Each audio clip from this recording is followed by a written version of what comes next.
Hello and welcome to Shift, a podcast on shifting paradigms of transformation. My name is Jonas Grüner and I hope you enjoy listening.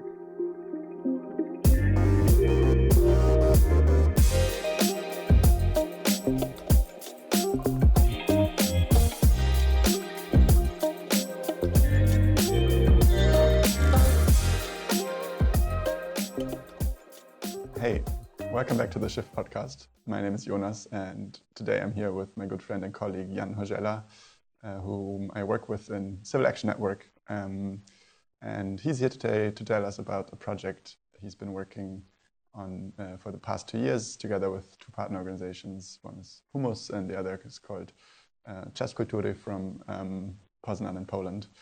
And the project was about documenting the process of organizing Skillshare events for social movements.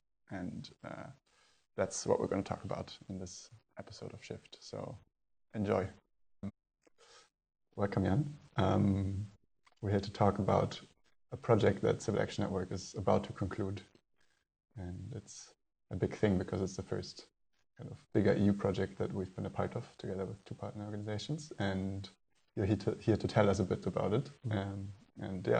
I was curious whether you can just start us off by saying a bit about what the project is and who we did it with and all of these things. So the project you mentioned is called Tipping Points for Justice. And it's a cooperation of three organizations, so Civil Action Network, Humus, our Austrian partner, and Stowarzyszenie Czasu Kultury, which is a association publishing a scientific journal in Poznan in Poland. And we focused on promoting a format, namely skill sharing weekend events. And through the project, 2 of those were supported financially in Austria. These are tipping points, we all know. And another 2 events were organized in Poland around Poznan. They were called Równoważnie, which means balancing beam, and our Polish partner and us, we held them in late spring and beginning of autumn 2023. And all those events were planned to build up, to collect, and then later spread the knowledge on why it is important to host such skill-sharing events and how can one actually do that? Because there is a significant body of experience around that across us three, and we could hopefully share it for the benefit of others. Cool. One benefit of organizing such events is that people meet each other, and actually working on one of them was where we met. I wonder whether you can talk a little bit more about the kind of impact that those events can have, or what's the idea behind organizing Skillshare events? What kinds of skills are we talking about? Who are they for? So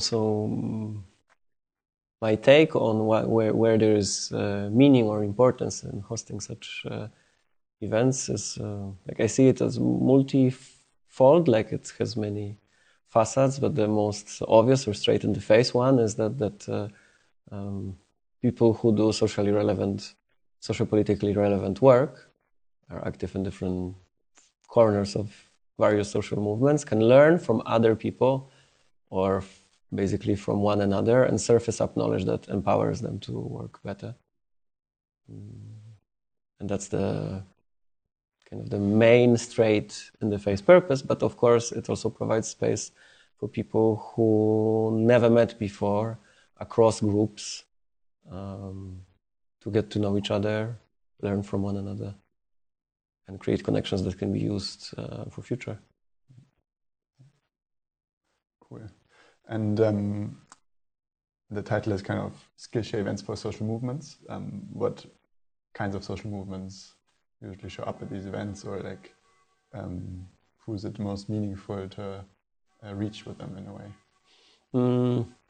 So I would like to zoom out a little because here we talk about a pretty specific experience of the Austrian team of Humus, and I think as far as I understand, Tipping Points is coming out of addressing mostly people in the climate movement, but tries to really go broader, and this is happening for a longer while.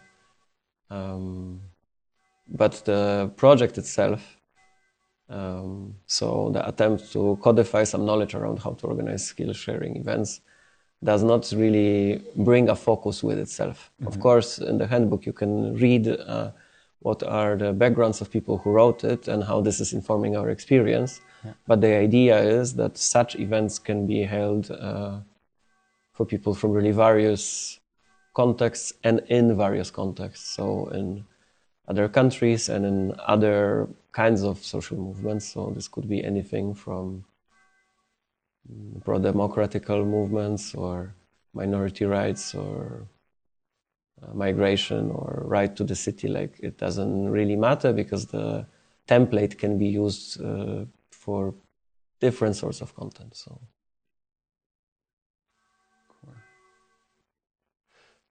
Cool. So what I hear is the attempt is to take the specific experience and draw out some learnings about how do these events go well, and can we kind of transplant them into other contexts and make this knowledge available. You mentioned a handbook that is kind of the end result of the whole process, next to all of the connections that were made and all of the skills that were shared. But yeah, can you tell us a bit about the handbook? What's in it? Who is it for? And yeah, is any prior experience needed, or does it really take you from zero experience to being able to organize such an event? Or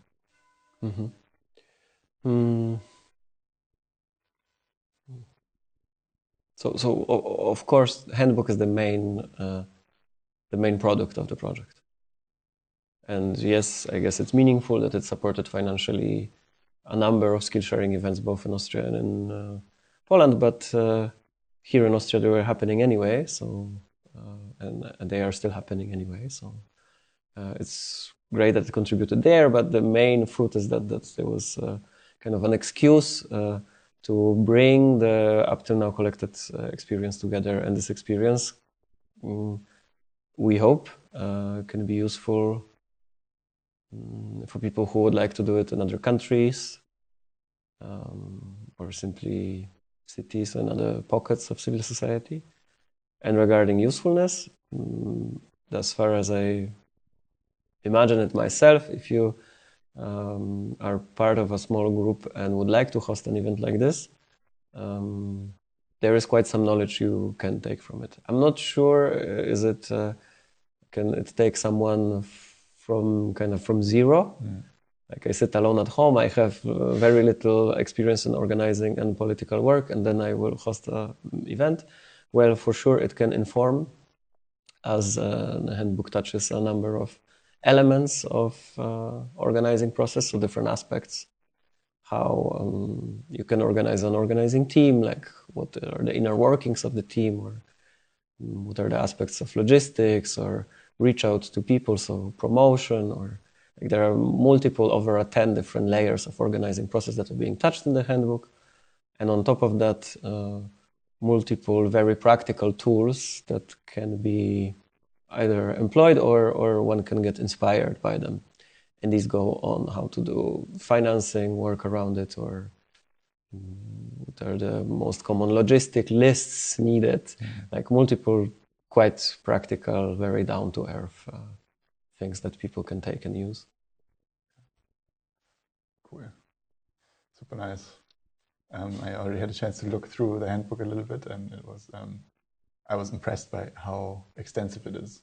It's like, I think, 150 pages roundabout, and it's very nicely made up with like very clear descriptions of chapters, and just like you can navigate it in a quite easy way and look at the different aspects that you're interested in. If you're like, I know how to do financing, then you can just look at the team process, or the other way around. And yeah, that's super nice. Cool. And is there, like, people can find it online? Is what you told me. Like, we can have it on our website, so it's going to be linked in the description of this video or audio podcast.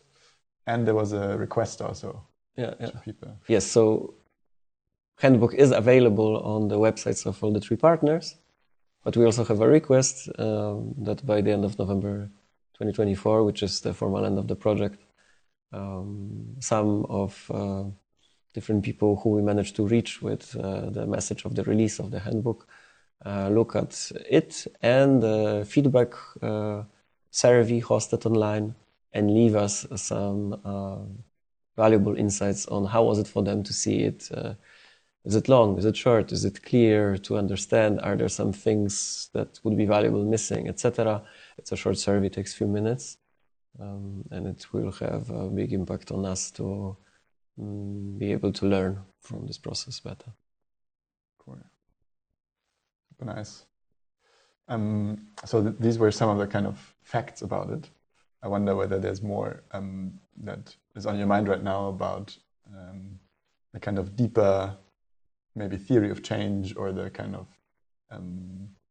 the idea behind upskilling people in civil society, like the kinds of skills that are useful for social movements. And is there anything there that would be interesting to explore a little bit more?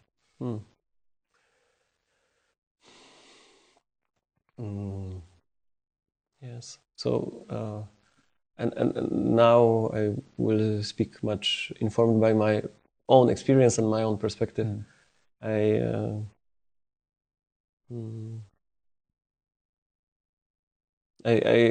operate under an assumption or with a conviction that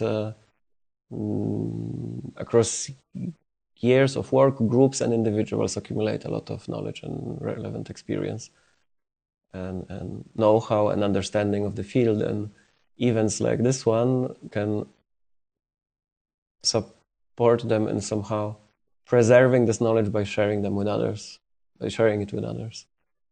And I believe strongly that this kind of experience and knowledge can have really defining value for new groups or people who are at the beginning of their political engagement. Especially if these are skills that are not represented in a group. That can happen.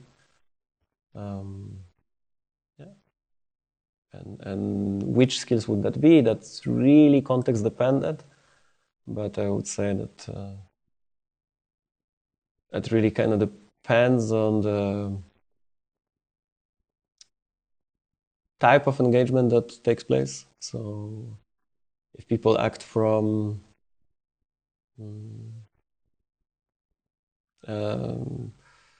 intense hard need, and there is a lot of timely, relevant action needed and a sense of urgency. I think often in groups like this, if they are formed by people without much previous experience, knowledge on how does the group process work, or what are the pitfalls of structuring the group, or simply what are the skills to take decisions together or moderate meetings, these can be extremely impactful and really secure longer existence of a group like that. Whereas on the opposite side, if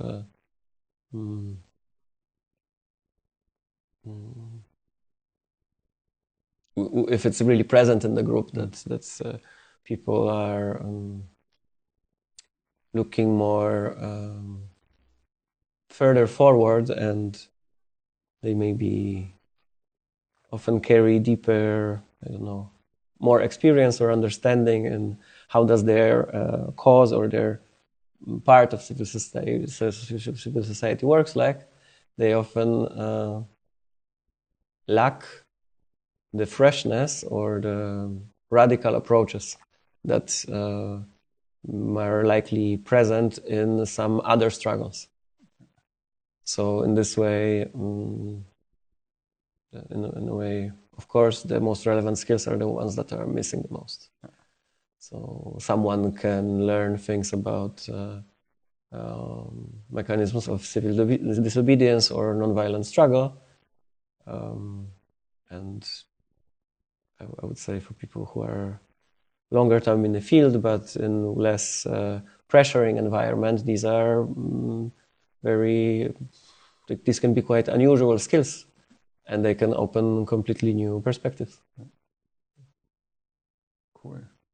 So I'm also reminded again that the idea of the handbook is not to say these and these skills, but it's really to support a group in a certain context to look at what are the skills that are relevant for our work and how can we share those with other people who are new to this kind of work. And in that way it's kind of universal. Or I guess the further we would go from our context, the less useful it will become. But the idea really is that the handbook does not suggest what should be the kinds of skills or even the way of sharing skills in a skill sharing event. It really orients on how to set up a space in which it can happen. Super cool. Well, thanks for sharing all of this. And I wonder if there's anything else that you find important to say about the project or the handbook. Any other kind of bits of information or requests? What I did not mention when we talked about the possibility to download the handbook from the websites and the request to give feedback to it via survey is that soon it will be also available in print and also from all three of us, so Stowarzyszenie Czasu Kultury, Humus and Civil Action Network. All those three organizations will make it available. You can also order it from us or probably get it from us on some of our events. Cool. Super nice kind of physical book. That's very nice. And it's really beautiful, and it really benefited from years of experience on the side of the Polish partner. They do publish regularly a journal, so it's a nice collaboration where different partners bring experience in different skills. Yes. So there was also a kind of internal skill sharing happening. Cool. Well, thanks for telling us about this, and look forward to holding one of these soon. Thank you.